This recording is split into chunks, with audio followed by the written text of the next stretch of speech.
আস্তে আস্তে।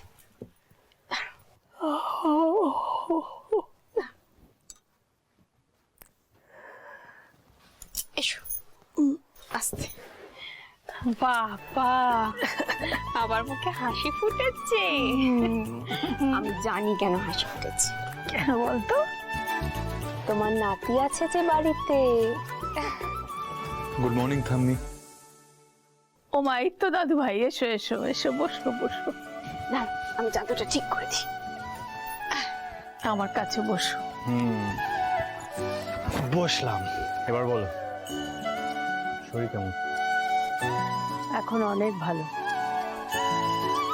তুমি আমাদের কাছে আছো তো, তাই আরো অনেক ভালো লাগছে। আমি ভাবিনি তুমি আমাদের কাছে থেকে যাবে, কিন্তু তোমার বাবা মা রাগ করবেন না তো?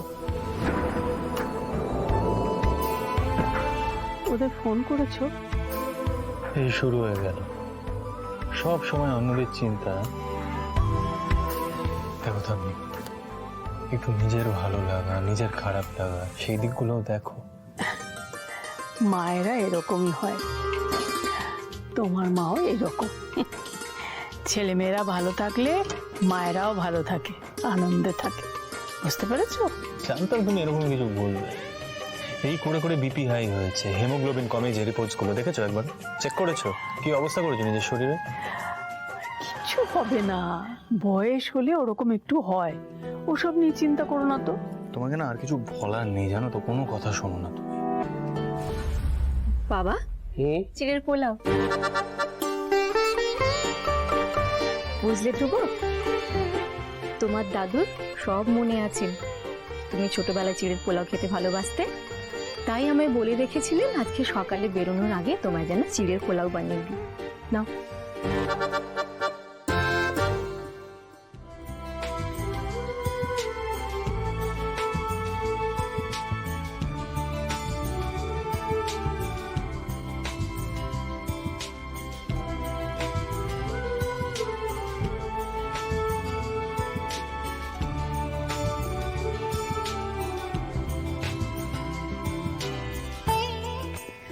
দিদা, দাদু কিন্তু নাতিবাবুকে খুব ভালোবাসে।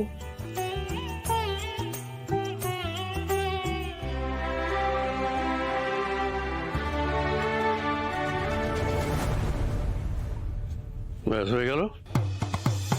সকালবেলা সমস্ত কাজকর্ম ফেলে দিয়ে চিড়ের পোলাও নিয়ে পড়লো। তোমাদের সবার চোখে কি টাইম কল লাগানো আছে?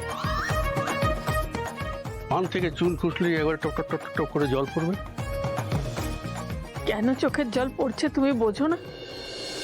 সকাল সকাল গিয়ে দাদু ভাইয়ের পছন্দের খাবার বলে এসেছো, সে কি এমনি এমনি? এমনি এমনি করা হয়নি। তোমার নাতি জল খাবার না খেয়ে বেরিয়ে গেছে, আর সেটা যদি তুমি জানতে পারতে তাহলে আমার রক্ষা থাকতো। এই কুলেখাড়াটা রান্না করে রেখে দিলাম, সময় মতো খেয়ে নিও। এটাই ছিল আইডিয়াল ক্লোজিং স্টেটমেন্ট। এখন আমি কারোর কথা শুনবো না, মানবো না, জাস্ট খাবো।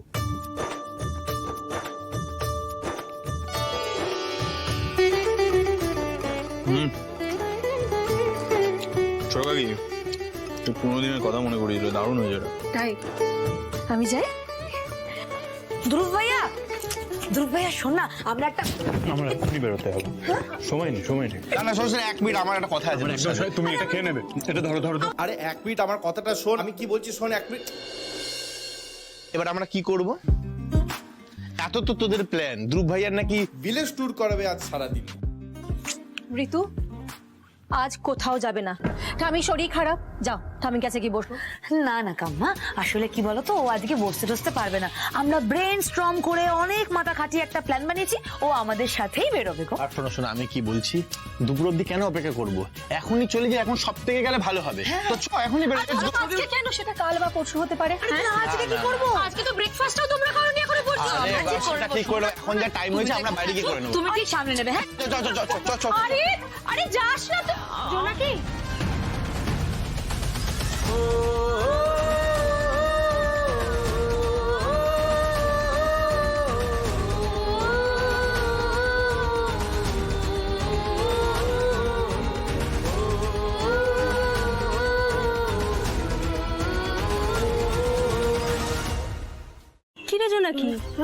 জিনিসপত্রগুলো এনেছিস?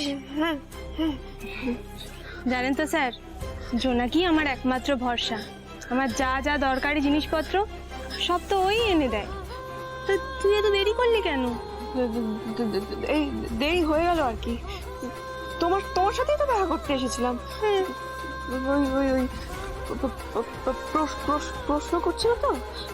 চলো চলো তোমাকে জিনিসগুলো দিয়ে দিই। হ্যাঁ জ্যোতিকা, তবে জ্যোতিকা তোমার এই ছোট বোনকে বলে দেবে যেন বেশি বক বক না করে, না হলে কোর্টে কিভাবে নিজেকে কন্ডাক্ট করতে হবে সেটা তুমি ভুলে যাবে। কাজে নো বক বক। মোটেই না। চুপ, একদম বেশি কথা বলবে না তুমি। আমি তো জ্যোতিকার দিকটা দেখছিলাম, তুমি হুট করে থাম্মিকে নীলমাধবপুরে ছেড়ে এখানে কেন চলে আসলে? না মানে ছোট কাকি আছে দিদার সাথে, আর দিদারও শরীরটা আগের থেকে একটু ভালো, তাই তুমি দিদাকে ওখানে ছেড়ে এখানে চলে আসলে। বুঝেছি। জ্যোতিকা, হ্যাঁ স্যার। হোটেল পাম শোর যেখানে তোমার কেসটা ঘটেছিল